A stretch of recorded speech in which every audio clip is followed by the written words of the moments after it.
HSC higher ম্যাথের সংযুক্ত ত্রিকোণমিতি অর্থাৎ সপ্তম অধ্যায়ের ফার্স্ট পেপারের সংযুক্ত ত্রিকোণমিতি অর্থাৎ সপ্তম অধ্যায় খুবই গুরুত্বপূর্ণ একটা চ্যাপ্টার।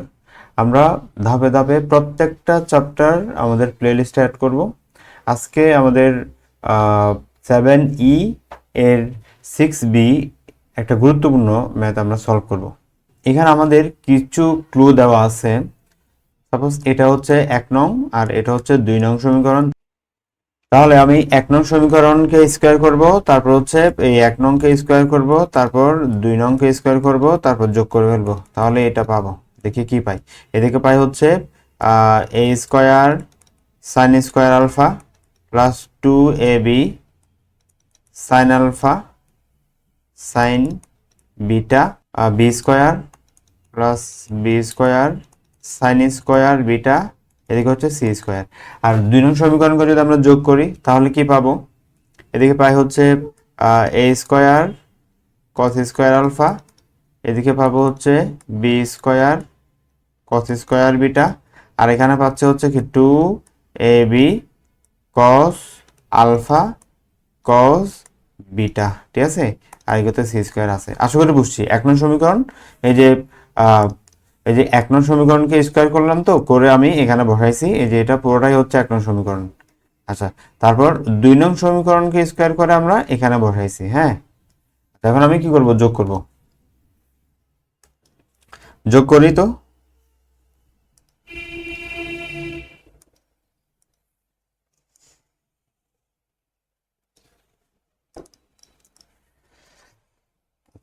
তাহলে যোগ করলে কি হয়, এখান থেকে এ স্কোয়ার কমন যাচ্ছে না, যোগ করে সাথে বসাইলে এ স্কোয়ার কমন হলে কি হয়, sine square alpha plus cos square alpha. আর এখান থেকে কি কমন যায়, 2ab কমন যাচ্ছে। ওকে ফাইন, 2ab কমন নিচ্ছি আমি। 2ab কমন নিলাম। এদিকে থাকে sine alpha sine beta plus cos alpha cos beta. আর এখান থেকে বি কমন যায় না, বি স্কোয়ার কমন যায় না। বি স্কোয়ার কমন নিলে কি হয়, sine square beta plus cos square beta. এদিকে কি 2c স্কোয়ার।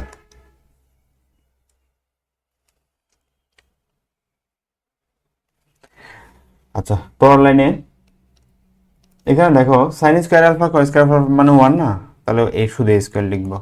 আর এখানে দেখো 2ab লিখি আগে তারপর কথা। এখানে দেখো এই সাইন এ সাইন বি প্লাস কস এ কস বি, এটা কি সূত্র, এটা হচ্ছে কস এ কস বি প্লাস সাইন এ সাইন বি, অর্থাৎ কস এ প্লাস এর প্লাস আছে তো তাহলে মাইনাস, অর্থাৎ মাইনাসের সূত্র এটা। তাহলে কস এ মাইনাস বি এর সূত্র। মুখস্থ রাখার টেকনিক শিখাইছিলাম, এই আমার প্রথম লেকচারটা দেখে নিব, এখানে আছে কিভাবে মুখস্থ রাখবা সূত্রগুলো। এখান থেকে দেখো এই এখানে সাইন স্কোয়ার বিটা কস স্কোয়ার বিটা মানে 1 না, ওই সূত্র sine square theta plus cos square theta সমান 1, ওই যে আমরা যেটা এসএসসি লেভেলে শিখছিলাম। তাহলে বি স্কোয়ার লিখলাম, এখানে হচ্ছে 2c square. Okay fine.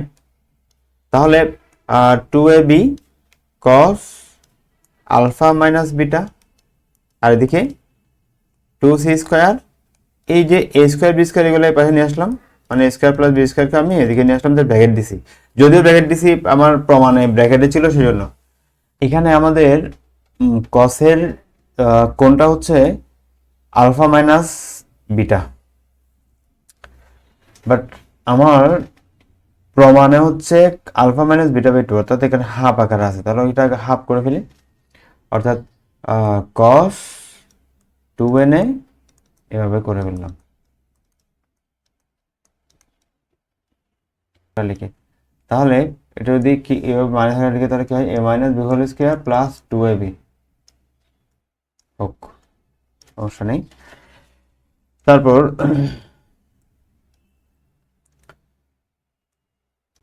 2ab cos 2a, cos 2 এর সূত্র কি, 2 cos square a minus 1। Okay fine.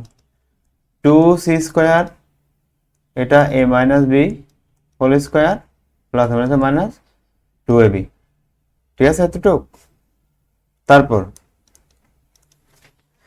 তারপর হচ্ছে আমি যদি গুণ দিয়ে দিই তাহলে কি হয়, 4ab cos square alpha minus beta by 2, এদিকে হচ্ছে 2ab দিয়ে এটাকে 1 কে গুণ দিলে কত হয়, মাইনাস 2ab না, এখানে 2c square minus a minus b whole square minus 2ab। একটা জিনিস দেখো, এইটা এই পাশে আনলে কি হবে, মাইনাসটা প্লাস হবে, প্লাস 2ab, তাহলে প্লাস 2ab আর মাইনাস 2ab কি হবে, কাটাকাটি যাবে, তাই না? আচ্ছা, পরের লাইনে দেখো, আমি 4 বা সবাইকে শুধুমাত্র কসকে রেখে বাকি সবাইকে পাশে নিয়ে আসবো, সবাইকে পাশে নিয়ে আসবো। তাহলে cos square alpha minus beta by 2 equal to 2c square minus a minus b whole square, নিচে কে 4ab, স্কয়ারটা দূর করতে হবে না, তবে কি হবে, বর্গমূল করে। তাহলে cos alpha minus beta divide by 2 equal to plus minus, যেহেতু এখন বর্গমূল করব, প্রথমে হচ্ছে আমি 2 দিয়ে, সরি কাটা যাচ্ছে না, সরি। তাহলে উপরে কি হয়, উপর হয় হচ্ছে পুরোটা একসাথে লিখতে হবে যেহেতু নিচে একজন আছে।